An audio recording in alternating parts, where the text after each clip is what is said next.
Good evening बच्चों।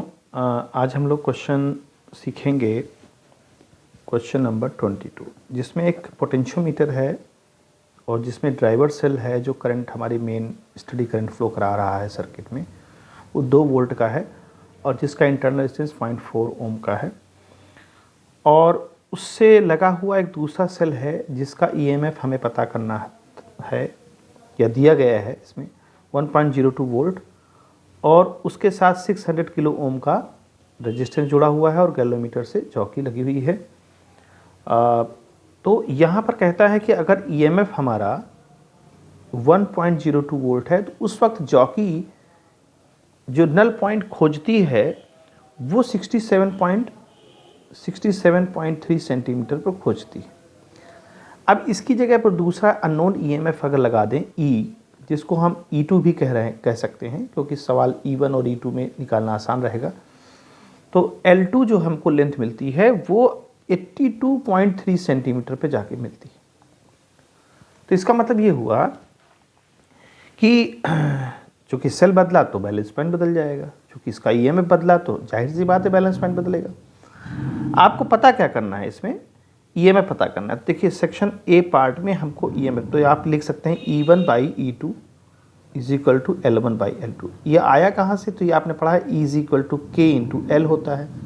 K constant है तो K को हमने वहाँ से हटा दिया है। तो E1 की वैल्यू 1.02 और E2 हमें निकालना है।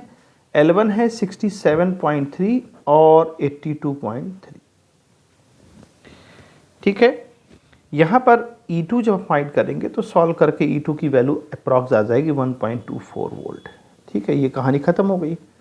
दूसरे पार्ट में कहता है what purpose does the high, देखिए 600 किलो ओम का रेजिस्टेंस हमने यहाँ क्यों लगाया भाई? क्या रीजन क्या लगाने का था? हम ना लगाते तो सीधे करंट आती, लेकिन अगर सीधे करंट को रास्ता मिल जाता यहाँ से आने का, तो चूंकि जाता तो यहीं से है गैलोमीटर से। गैलोमीटर हमारा बहुत ही जो है डेलिकेट होता है, हम सब जानते, थ्योरी में पढ़ा है मैंने हम लोगों ने, कि गैलोमीटर को डेलिकेट होने की वजह से अगर करंट हाई आती है तो ये डैमेज होने के चांस बने रहते हैं। तो डैमेज ना होने पाए, इसमें उतनी करंट जाए जिससे ये सेफ रहे, तो उसके लिए हम लोग क्या करते हैं, सीरीज में हाई रेजिस्टेंस अप्लाई करते हैं। जिससे होगा क्या कि हाई रेजिस्टेंस होगी तो यहाँ कम करंट लेगा ये, और कम करंट लेकर के ये काम चला लेगा अपना। तो कारण इसका क्या था लगाने का? ताकि लेस करंट लेकर के सेफ बना रहे, है ना। तो आप लिख सकते हो कि use of high resistance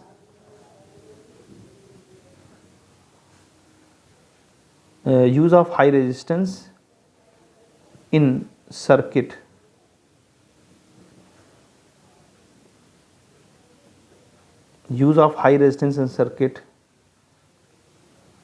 so that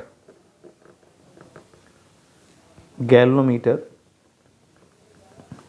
can be safe।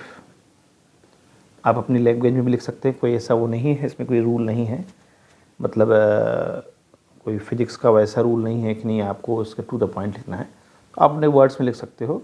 मैंने एक आइडिया दिया कि इसको इस तरह से आंसर देना है। सी वाला जो पार्ट है, वो सी वाला पार्ट कहता है कि क्या is the balance point affected by high resistance. देखिए बैलेंस पॉइंट क्यों अफेक्ट करेगा हाई रेजिस्टेंस से? भाई इसको हमने सिर्फ इसलिए लगाया है ताकि इसमें हाई करंट ना जाए, करंट जाए लेकिन हाई ना जाए। तो बैलेंस पॉइंट के लिए तो हमारे फार्मूले में देखिए E is equal to K और L होता है। अगर K बदलेगा या E बदलेगा तो ही हमारा L की वैल्यू बदलेगी, या दोनों बदल जाएं, है ना। तो यहाँ पर बैलेंस पॉइंट बिगड़ जाएगा। लेकिन अगर हम रेजिस्टेंस को, ये वाला रेजिस्टेंस अगर अप्लाई कर दिए हैं तो यहाँ बैलेंस पॉइंट बिगड़ने की कोई भी प्रॉब्लम नहीं आएगी। अगर ना यूज़ करते तब भी आपको बैलेंस पॉइंट वहीं मिलता, लेकिन ये जल जाता, इतनी हाई करंट लेने पे जल सकता था, चांस थे। तो इसका यूज़ हमारा यही है कि ये बैलेंस गैल्वेनोमीटर को इफेक्ट ना करे और बैलेंस पॉइंट में हमें कोई भी इसका कोई भी इसका जो है इफेक्ट नहीं आएगा। तो आप लिख सकते हैं नो, इस पर तो आप आंसर लिख सकते हैं no, there will be no change in balance point. ठीक है, अब बात करते हैं डी की। देखिए डी में कहता है कि क्या जो ये इंटरनल रेजिस्टेंस है अगर उसको हम चेंज कर दें, ये जो ड्राइवर सेल का इंटरनल रेजिस्टेंस इसको चेंज कर दें तो क्या चेंज आएगा। देखिए आप अच्छी तरह जानते हैं, आपने पढ़ रखा है कि जो V होता है वो E माइनस आई आर होता है। अगर इंटरनल रेजिस्टेंस आप बढ़ा देंगे तो V की वैल्यू हमारी, जैसे इंटरनल रेजिस्टेंस अगर आपने R बढ़ाया तो V की वैल्यू घट जाएगी। आप देख ही सकते हैं यहाँ अगर R बढ़ेगा तो V की वैल्यू कम हो जाएगी ना, क्योंकि ये ज़्यादा वैल्यू घटेगी E से, तो V की वैल्यू डाउन हो जाएगी। और जब V की वैल्यू डाउन हो जाएगी तो आपने पढ़ा है कि पोटेंशियल ग्रेडियंट जो होता है K is equal to V by L. ठीक है, तो अगर आप, चूंकि V, देखिए अब जैसे हम यहाँ पर V की बात करते हैं तो V इज इक्वल टू के एल, है ना। V यहाँ पर, अब हम यहाँ पर जो V की बात कर रहे हैं वो इस वाले सेल की बात कर रहे हैं, इस सेल का पोटेंशियल डिफरेंस। तो इस सेल का पोटेंशियल डिफरेंस तो हमारा फिक्स है भाई, हमको सेल तो बदल रहे नहीं, हमको 1.02 पे ही लाना है, 1.02 पे ही ऐसा नल पॉइंट ढूंढना है कि 1.02 इसका पोटेंशियल डिफरेंस हो उस वायर का। तो ये तो हमारा फिक्स है। अब अगर हमने R बदला तो V की वैल्यू बदल गई, ये में बदल गया। अगर यहाँ पर हम बात करते हैं कि अगर हमने इसका R चेंज किया तो V की बदल जाएगी, यानी कि इसका पोटेंशियल डिफरेंस, इसकी बात नहीं कर रहे हैं हम लोग, इसका पोटेंशियल डिफरेंस चेंज हो जाएगा। और इसका जब पोटेंशियल डिफरेंस चेंज हो जाएगा तो हमारी देखिए K की वैल्यू भी चेंज हो जाएगी, क्योंकि आपने V चेंज किया है ना। अभी आप यहाँ पर 1.02 वाली बात छोड़ दीजिए, पहले आप इसी पे ध्यान दीजिए कि अगर आपने इंटरनल रेजिस्टेंस चेंज किया, EMF तो हमारा फिक्स है, लेकिन जो वोल्टेज ड्रॉप है, देखिए E तो हमारा फिक्स है, लेकिन अगर आपने R चेंज किया तो R चेंज करने से क्या होगा, पोटेंशियल ग्रेडियंट में चेंज आएगा। क्यों? क्योंकि जब आप R चेंज करेंगे तो V में चेंज आएगा, जो मैंने बताया, जब V में चेंज आएगा तो K में चेंज आएगा। ठीक है ना, जब V में चेंज आएगा तो आपके K में भी चेंज आएगा, K चेंज करेगा। ठीक है, यानी पोटेंशियल ग्रेडियंट चेंज हो जाएगा पूरे वायर में, यानी पर यूनिट लेंथ जो पोटेंशियल ड्रॉप होता था उसको पर यूनिट लेंथ में बदल जाएगा। 2 से 4 हो सकता है, 1.2 से 1.3 हो सकता है, कुछ भी हो सकता है। अब हमको इसी ग्रेडियंट का सहारा लेकर के इस सेल के EMF का हमें बैलेंस पॉइंट पता करना है। तो फार्मूला हम लोग के पास क्या होता है, E इज इक्वल टू के एल। क्लियर हो गई बात। अब यहां पर हम इसका इस्तेमाल इसकी बात करेंगे, क्योंकि ये E 1.02 है, हमारा फिक्स है। ठीक है, K आपने बदल दिया, क्यों? क्योंकि अभी हमने बताया K चेंज होगा। जब आपका K बदलेगा, कम होगा या ज़्यादा होगा, तो L की वैल्यू भी उसी तरह से एडजस्ट होगी। अगर आपकी K की वैल्यू, मान लीजिए जैसे हम यहाँ बात कर रहे थे, R अगर आपने बढ़ाया तो V कम हुआ, V कम हुआ तो K की वैल्यू भी कम हो गई।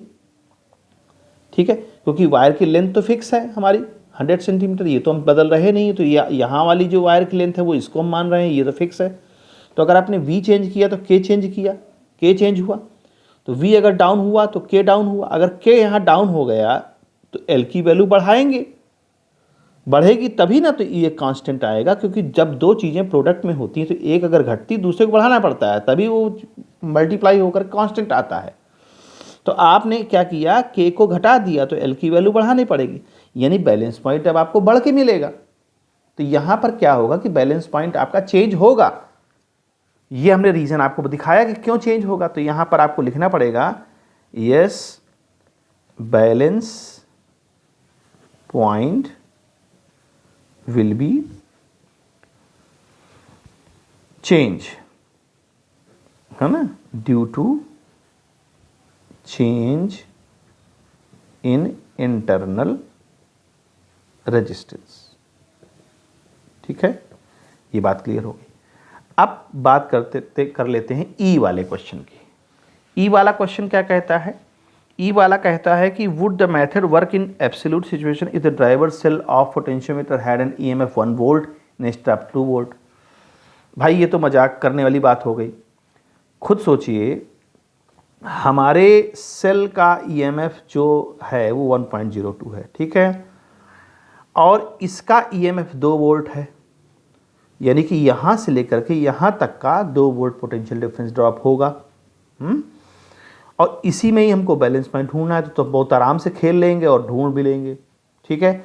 लेकिन अगर इसी की वैल्यू ही कम कर दें आप, अगर यही 1 वोल्ट हो जाए, तो ये 1 वोल्ट जब हो जाएगा तो इसको कहाँ खोज पाओगे, फिर ये सेल तो डोमिनेट करेगा ना इसको, ये तो डोमिनेटिंग नेचर का हो जाएगा, ये करंट खुद ही उल्टा भेजने लग जाएगा, इसको चार्ज करने लग जाएगा, तो ईएमएफ कभी मिलेगा ही नहीं, सॉरी बैलेंस पॉइंट आपको मिलेगा ही नहीं। बैलेंस पॉइंट तभी मिल सकता है जब इस ड्राइवर सेल का ईएमएफ इससे ज्यादा हो, ठीक है। तो यहां पर हमको ये जो बात वो कह रहा है, यहां पर हमको चेंज करना पड़ेगा। तो ये जो लिखना पड़ेगा आंसर में, ये लिखना पड़ेगा, कहता है ना would the method work in absolute if the driver cell, no, इसमें नो लिखना पड़ेगा, नो नो, और सारा जो डिटेल वो कह रहा है वो लिख दीजिए। नो द पोटेंशियोमीटर, ये लिख सकते हैं no the method will not work as balance point, है ना। नो द मेथड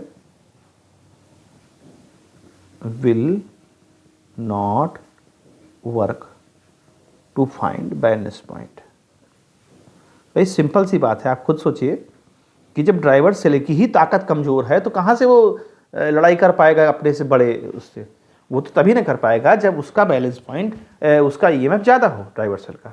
फिर लास्ट की बात करते हैं, कहता है कि would the circuit work well for the determining extremely small EMF, say the order of a few million। अच्छा, इसका ये कहना क्वेश्चन है कि अगर हम इस सेल का, ये जो सेल है,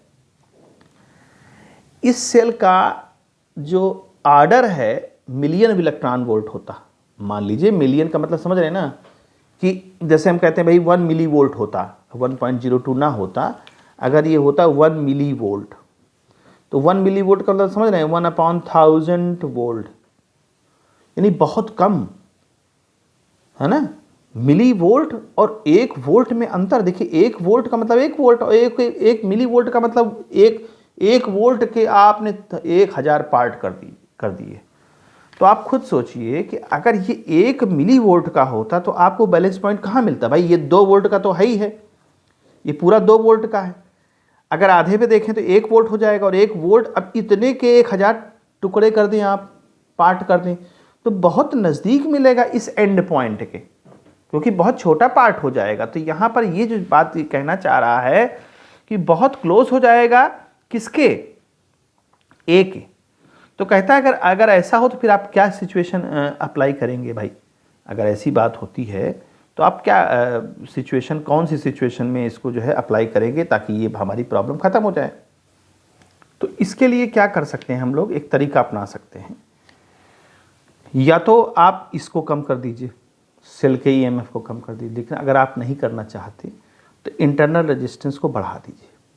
देखिए फिर से वही बात आ गई कि अगर आप इंटरनल रेजिस्टेंस को बढ़ा देंगे, जैसे फार्मूला होता है V = E - IR, आप इंटरनल रेजिस्टेंस को बढ़ा दिया आपने, तो V की वैल्यू क्या हो जाएगी, कम हो जाएगी, यानी जो पोटेंशियल ड्रॉप होगा वायर में वो कम हो जाएगा।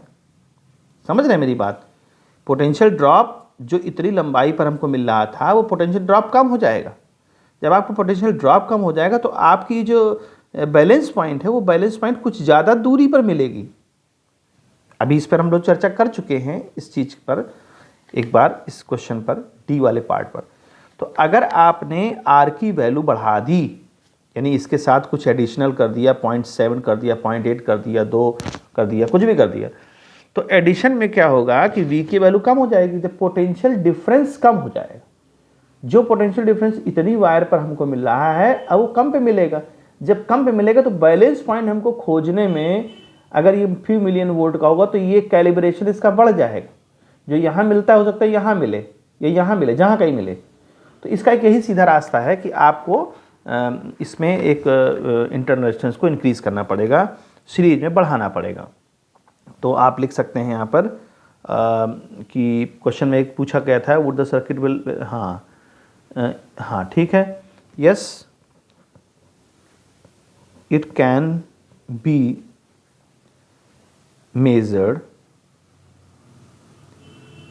if internal resistance इंक्रीज्ड, सीधा सीधा इंक्रीज्ड। अब इंक्रीज कैसे करेंगे भाई, सीरीज में लगा देंगे कोई चीज़, कोई वायर, तो उसका बढ़ जाएगा। तो ये समझ में आना चाहिए आपको, मुझे उम्मीद है। ओके बच्चों, गुड बाय।